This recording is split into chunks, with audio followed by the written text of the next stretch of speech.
What's up guys, Eric here with Liquid Fan TV, and I hope you're ready because today we're going to be jumping into Team Liquid at the Berlin Major.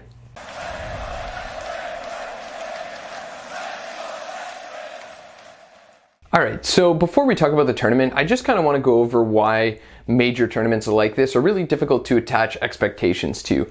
And this is kind of the same across all major esports. So when you're in these really high pressure, high stakes scenarios, we see that these top three teams tend to perform a little bit worse than what's expected. And these bottom of the barrel teams end up showing up in big ways. And we really did see this major. Vitality just barely made it out of the challenger stage. And on the Legends stage, Crazy looked a lot better than I think anybody expected. They just narrowly missed out on the Champions stage. They lost 1-2 to Astralis. They lost 1-2 to Na'Vi, and those are both respectable teams. On top of that, we even see ENCE following their announcement of Alexi B's departure actually being a 3-0 team, which I don't think anybody expected as well. So it's really important to kind of take that into consideration as you're watching the group stages of these tournaments. And I think as Liquid fans, it's really important to kind of wash any doubts about the team's performance out of our thoughts, because if we look towards the International 9, which just recently ended, Team Liquid was easily a top 3 candidate going into the tournament, and we really struggled in the group stage. After that, we made an insane lower bracket run and we made it into the grand finals. And the similar thing happened at MSI this year with our League of Legends team, where we really struggled in the group stage. After leaving the group stage, we beat arguably the world's best team to make it yet again into the grand finals. So I think it's important that we don't really linger on the results in this group stage, and we realize that they're not that great of a metric for how our team's going to perform in the rest of the tournament. So with that being said, for a world #1 team, we definitely did perform a little bit worse than what we'd expect, but it's important to kind of highlight that when you have really talented lineups like this, they're completely capable of fixing their mistakes and kind of returning to form once we hit that main stage. So if we really kind of want to remember how strong this team is, we're the team that broke the Grand Slam to the point where they had to change the rules to make it a little bit more difficult. And if you take a look at our stats here, we've got really great stats across the board. So everybody's really performing exceptionally well. We've got 3 different MVP candidates throughout the Premier tournaments this year. Alish himself taking home 3 separate MVPs. And what the stats can't really illustrate here as well is how fantastic Nitro's utility usage has been, how important Stewie's attitude and his flexibility has been on the team, as well as his ability to even clutch out these rounds. And I think it's really important to remember all of these strengths of Team Liquid because we've kind of forgotten why they're the world #1 team over the past week. So, looking at our performance in the new Legends stage, I think we did definitely have some general mechanical issues. We were missing shots that we would normally hit, we were making mistakes that we wouldn't normally make, and we were kind of losing out on trades, which is something that we're not used to seeing for Team Liquid, but I think that's kind of expected. So we just came off a player break, and a lot of these teams were actually playing in the Challenger stage before they met us, and I think that's kind of the reason why we looked a little bit worse while they looked a little bit better. But in theory, this should be probably one of the easiest issues to fix. So as the tournament goes on, we see that the team's warming up a little bit more. They're hitting the shots that they were missing before, and they're just kind of getting in the rhythm of things. So I think really the biggest hurdle going into the champion stage is going to be, are we in form or close enough to in form against Astralis? Because it's going to be really important that we show up in that very first series and make sure that we're really looking as strong as we expect a world #1 team. But I'll kind of touch on that a little bit later. For now, I just kind of want to highlight the teams that we played and how the matches in the new Legends stage played out. So what I really want to focus on here are the best of 3s, but I will kind of briefly touch on the best of 1s, starting with the NRG series. So I think there was a lot of doom and gloom about that scoreline. Losing to them 16-9 seemed like a big deal, but when you take a look at the fact that they're actually a 3-0 team, they're looking in peak form right now, while Twist and NAF look like they're basically missing from that game. I think a 16-9 scoreline isn't really that bad at all. And if we really want to draw some positives from this, we can see that we won both pistol rounds, which isn't all too typical for Team Liquid.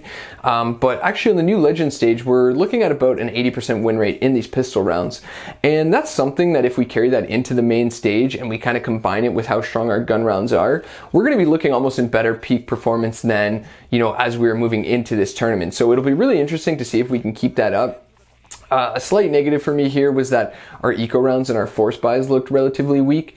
Typically we inflict a lot of damage or we even win rounds on these ecos, on these force buys, but against NRG that was really missing for me. We didn't really do all that much on these ecos and these force buys.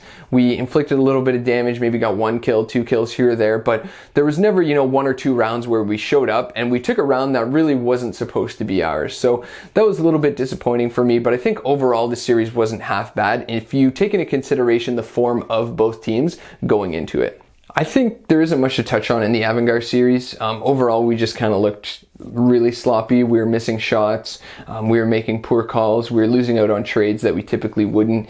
And overall, I think that was just kind of a slip up for a match with us. And it's not really a pattern we need to be concerned about. Outside of that, I think if we want to look at the best of threes, which were more important in my opinion, there was a lot of emphasis put on the storyline of, oh wow, I can't believe they let these games go into overtime. North is so weak on Mirage, and Mouse, we think they're a weak team in general. I can't believe they didn't really just absolutely slam these teams.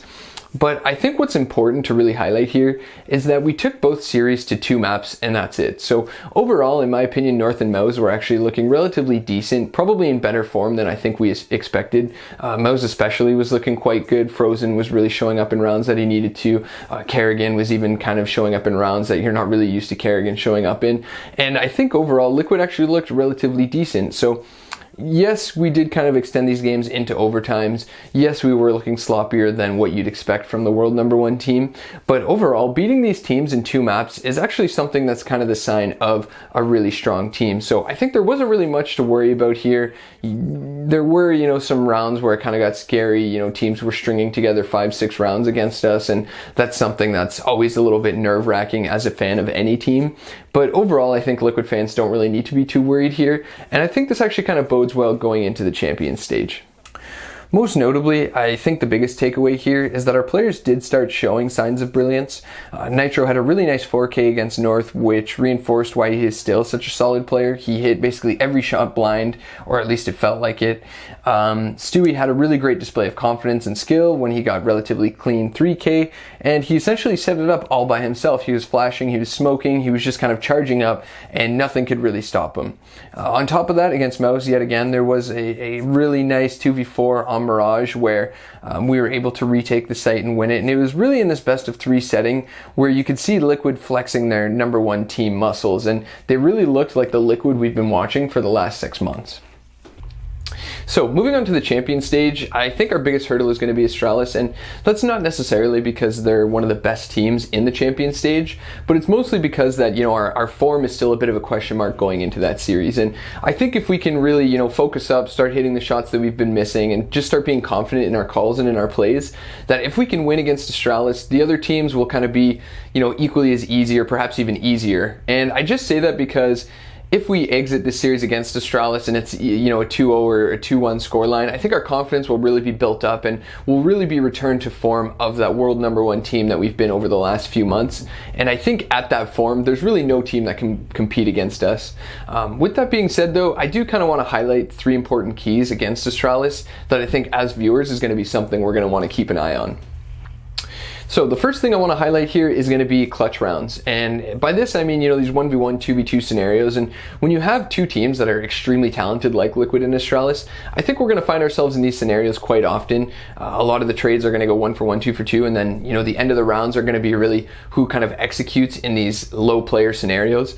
And overall, I think both Astralis and Liquid are really good at these. Of course, Astralis just kind of went through this in their game against Crazy, where they just kept going into overtime after overtime. There was an insane amount of 1v1 or 2v1 scenarios in that series. And then Liquid as well. We have Twist and Alish, 2 guys that are just masters of aim, masters of keeping calm. They had some great clutches in the Legend stage, and I think it'll be really interesting to see which team really ends up winning more of these clutch rounds, because I think that'll really be the swing in terms of who takes the series. So the next thing I kind of want to highlight here is going to be Stewie as a playmaker. And this will be something that as viewers will always be a major point for us to be prepared for. But especially against a squad that we've got so much history with, I think Stewie being that wild card, the smoke criminal himself, will be important in getting some key rounds against a team like Astralis. And they're a really structured, really methodical team who kind of likes a well thought out game of Counter-Strike. And Stewie kind of throws a wrench in that. So he pushes these smokes, he pushes these mollies, he runs up long on Dust 2 and gets an absolutely random 3K that he sets up himself. And I think these clutch rounds and these really aggressive plays from Stewie could be, the biggest game changer in terms of can we close this out 2-0 or can we close it out in a relatively convincing 2-1. The last thing I want to highlight here is going to be the potential for a Dust 2 matchup. And I know there's a lot of players and a lot of fans that think Dust 2 isn't a great competitive map, But against a team like Astralis, it could be a solid pickup for us. So it leaves a lot to mechanical skill, which we've got the upper hand on, and it doesn't really benefit such a prepared team like Astralis. They don't really have the opportunity to create a really solid plan just because of how easily a wrench can kind of be thrown into whatever you're planning. These early op picks, or just the opportunity for teams to really lock down bomb sites and hold angles really well can really affect how you want to build a plan around the map. So I think as Liquid fans, and even as CSGO fans, we really want to see this map just because it's going to be amazing to watch two of the world's best teams clash in such an iconic map. Alright, so I'll leave it there because I think anything past the Astralis series is purely hypothetical, especially given how the ENCE and the Vitality series played out. But I'm really excited for this series. I think it's going to be a ton of fun to watch, and I really hope you guys enjoyed the video and you keep an eye out for the post-major video as well.